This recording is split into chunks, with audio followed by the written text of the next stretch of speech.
Welcome to a special edition of professional development sessions.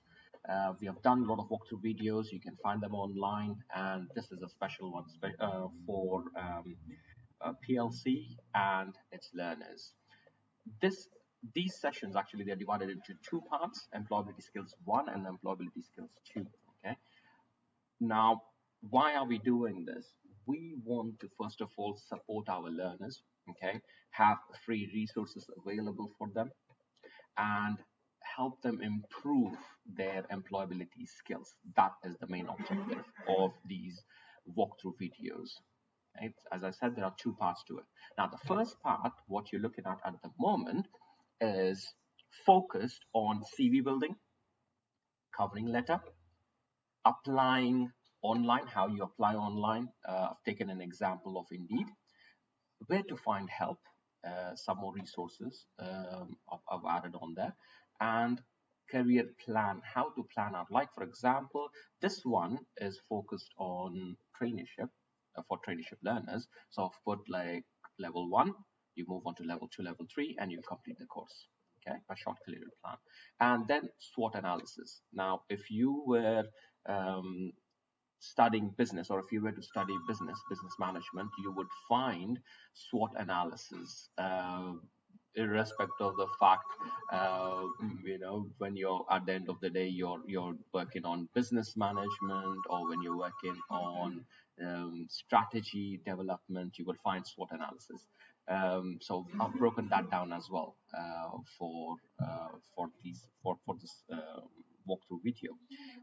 So yeah, now going back again, this is part 1 for employability of employability skills, where learners, the objective of this is learners can write, build their own CV, write a covering letter, look for a job online, draft up a career plan, and do their own SWOT analysis.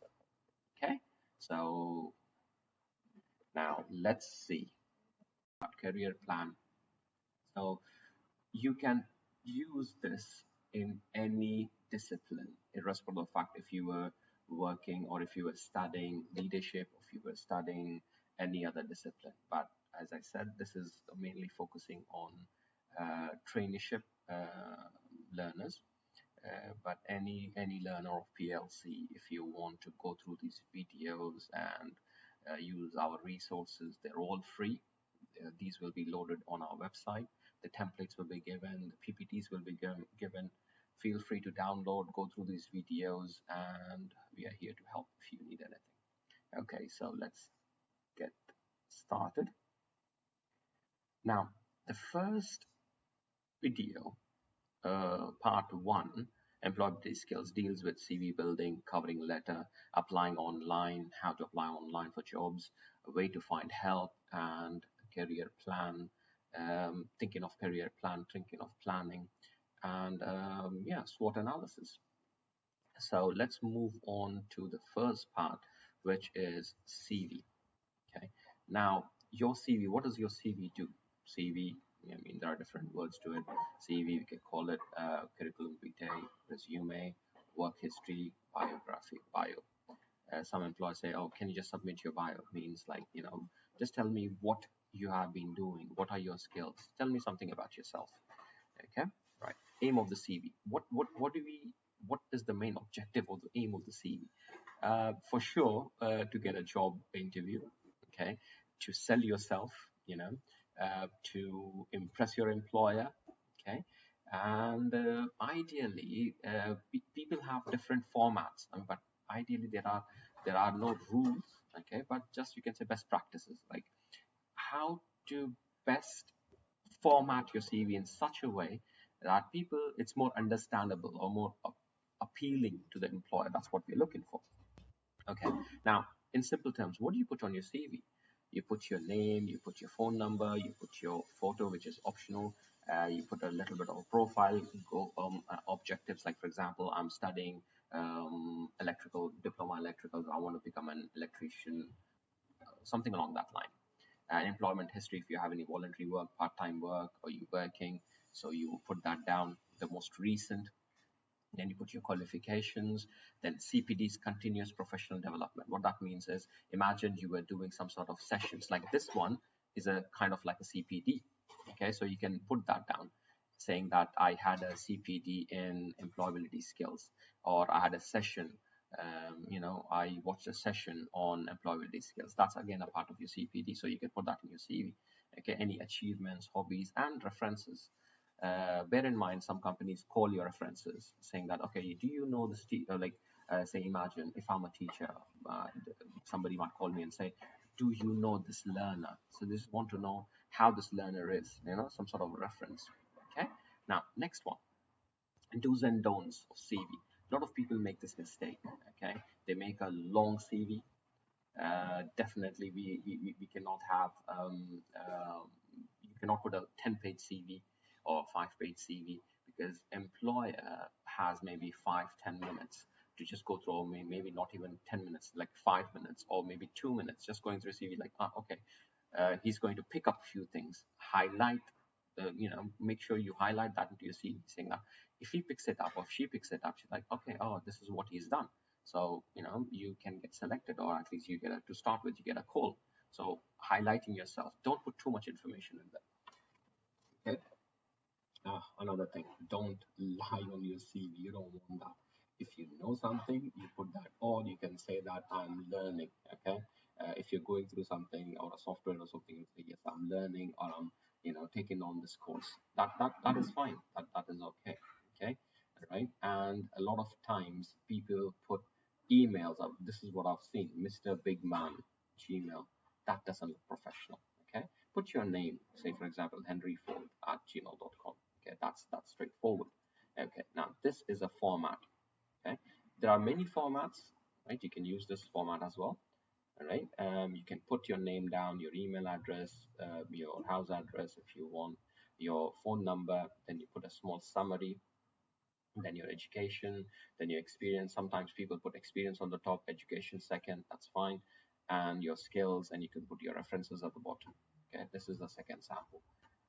Along the same line. So you can put your phone number, you can put your summary, as I said, and the breakdown. Okay, so mainly you can see a little bit of summary, name, education, experience, and skills. Okay, now let's look at an activity, a small activity. If I ask you on a job application form, what would you put? Now, as I said, definitely personal details, employment history, where you worked, skills related to the job you're applying. So imagine if you're applying for an electrician job, you would say, I have this experience in so and so, okay, related to that. Any other skills you have, like IT skills or something, you can put that, education and references. Okay. Now, the next important thing is covering letter. Whenever you apply for a CV, whenever you apply for a job, there is the second part you would see online is add a covering letter. Now, covering letter has three parts to it. It's an introduction. It has an introduction, suitability, and the final thank you. Okay. Now, first of all, why do we need this? This shows that extra, you're taking that extra step to tell the employer something which is not there on your CV. Usually that's what you do. Okay. Explain a little bit more in depth. Okay. Right. CV is straightforward. You would put A, B, C on it, but covering letter explains a little bit more. Okay.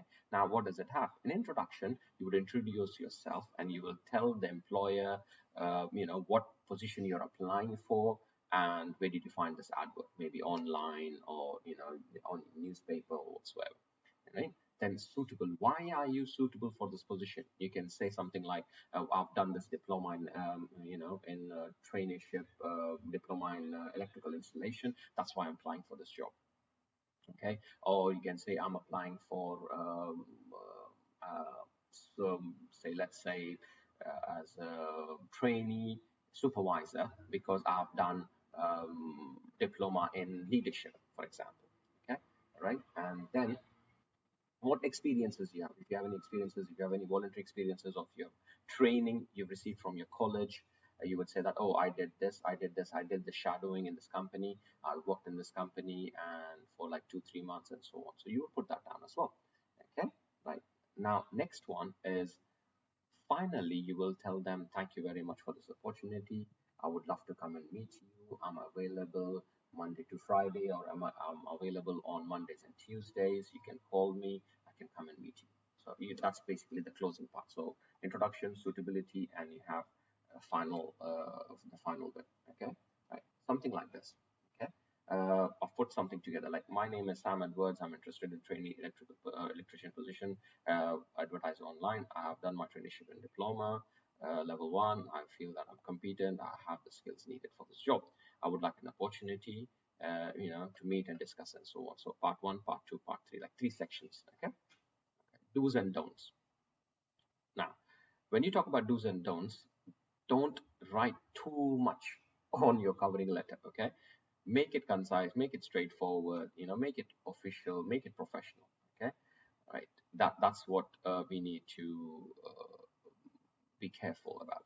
Okay, now, again, I've taken this example from the internet. You can see straightforward. You put date, dear, so you can refer to the HR manager, and then you put down all your information there. That's the middle part. That's the introduction. That's the middle part, suitability, and then the thank you. Okay, all right. Now, this is the second bit where we move to. So we looked at the CV. Okay, how you write your CV. Then we looked at the covering letter, right? That goes along with the CV. Okay, now, applying for a job online.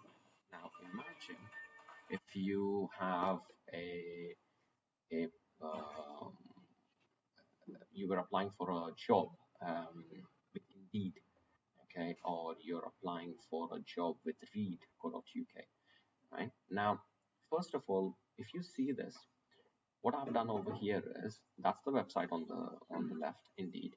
Okay, what are you looking for? Electrician, that's the job. Okay, location. Okay, what are you looking for? All right, and then the salary. Okay, so now this is something what I would go for. What are you looking for? Okay, that's like okay, what are you looking for?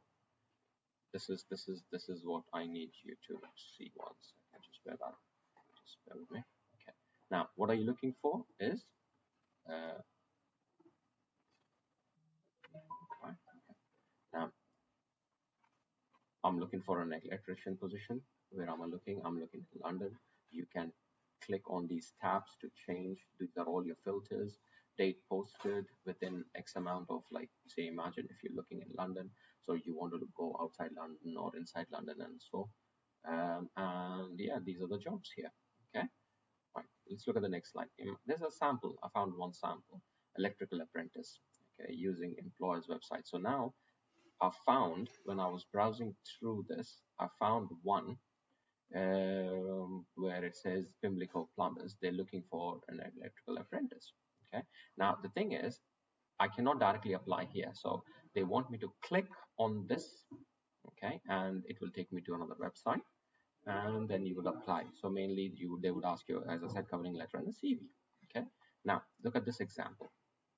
The good thing about uploading your CV with Indeed or on Indeed is apply with Indeed. So you will just click here, and automatically, because your CV is already uploaded on Indeed, and that's why it will be very straightforward.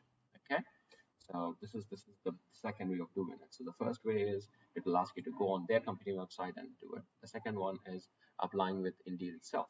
So if it is already uploaded, you would click on it, and then you would take it. It will be very straightforward. Okay. Now, uploading your CV on Indeed. So on the left hand side of the page, you would see a button called, that's a step 1. That's what I'll put here. Upload CV. Okay, upload your CV. Click on it. It will ask you to register. Imagine you have not done this before. Okay, so click on upload CV. Then it will ask you to register. So if you have a Google account, you can do that, or new to Indeed. So you can click on this one, new to Indeed.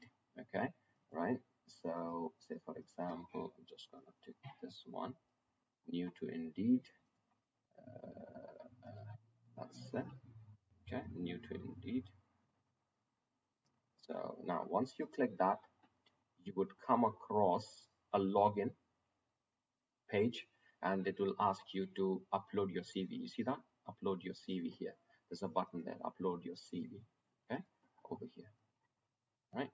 Okay, upload your CV. So once you click on new, then you would come to the third step, upload your CV, and you click on it.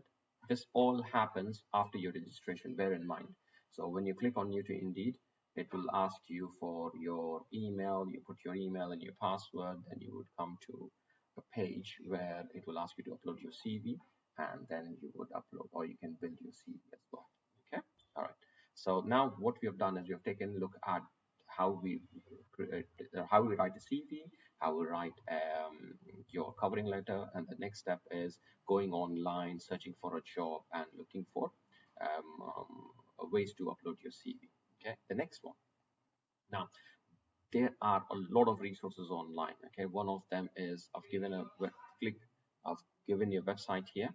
Okay, so you will click on this website and you will get all the information. So it's about your there's information on learning costs, there's information on training and apprentices, information on improving your skills. This is a good website, gov.uk website. Career skills.